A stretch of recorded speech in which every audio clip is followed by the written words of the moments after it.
শীতের মরশুমে সকলের বাড়িতে পিঠে পুলি হয়েই চলেছে, কিন্তু একবার আমার মতো নলেন গুড় দিয়ে সুজির হালুয়া তৈরি করে দেখুন, ভীষণ সুস্বাদু খেতে।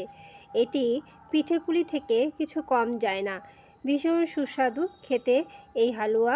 সুজির হালুয়া বাড়িতে একবার তৈরি করে দেখুন, ভীষণ ভালো লাগবে খেতে। নমস্কার, আমি মুনমুন। মুনমুন হোম ফুডে আপনাদের সকলকে অনেক অনেক স্বাগত। তাহলে চলুন দেখে নিই আমি এই সুজির হালুয়াটি কিভাবে তৈরি করেছি।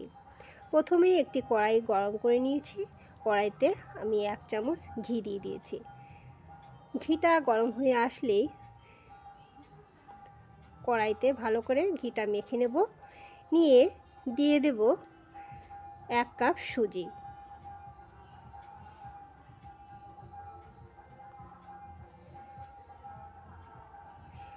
লো ফ্লেমে সুজিটাকে ভালো করে ভেজে নেব।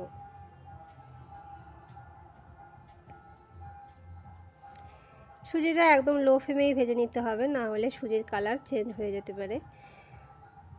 তাই সুজিটা লো ফ্লেমে ভেজে নেব। তো ভাজা হয়ে গেছে। এখন দিয়ে দিচ্ছি দুধ। তো দুধ দিয়ে দিচ্ছি, 1 কাপ দুধ দিয়েছি এখানে। দিয়ে বেশ নাড়াচাড়া করে আমি আর 1 কাপ দুধ দিয়ে দেব।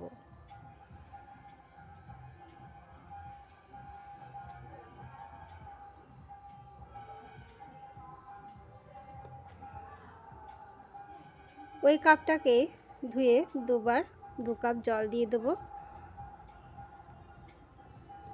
দিয়ে বেশ ভালো করে নাড়াচাড়া দিয়ে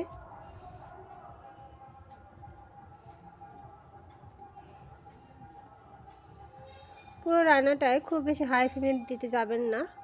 আমি লো টু মিডিয়াম ফ্লেমে রান্নাটা করে নিচ্ছি। এখন আমি দিয়ে দেব গুড়।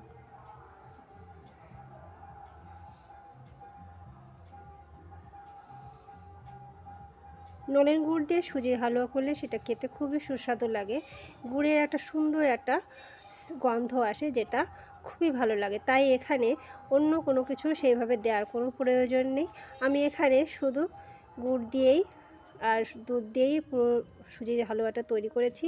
আমি এখানে কোনো ড্রাই ফ্রুট কোনো কিছুই ব্যবহার করিনি। আপনারা চাইলে সেগুলো ব্যবহার করতে কিছু কাজু, কিছু কিশমিশ অবশ্যই দিতে পারেন, কিন্তু আমি সব কিছুই বাদ দিয়ে দিয়েছি। এইভাবে অনবরত নাড়াচাড়া করে লো ফ্লেমে আমি পুরো রান্নাটা করে নিয়েছি। দিয়ে দিলাম সামান্য লবণ। দেখুন কি সুন্দর দেখতে হয়েছে। নলেন গুড় দেওয়ার কারণে এর কালারটাও খুব সুন্দর এবং খুবই সুন্দর একটা গন্ধ বেরিয়েছে, যেটা খুবই ভালো লাগে আমার কাছে। তো হয়ে গেছে, আমি এখন নামিয়ে নিচ্ছি। বাড়িতে এ ধরনের বানিয়ে খাবেন, প্রত্যেকেই ভীষণ খুশি হয়ে যাবে।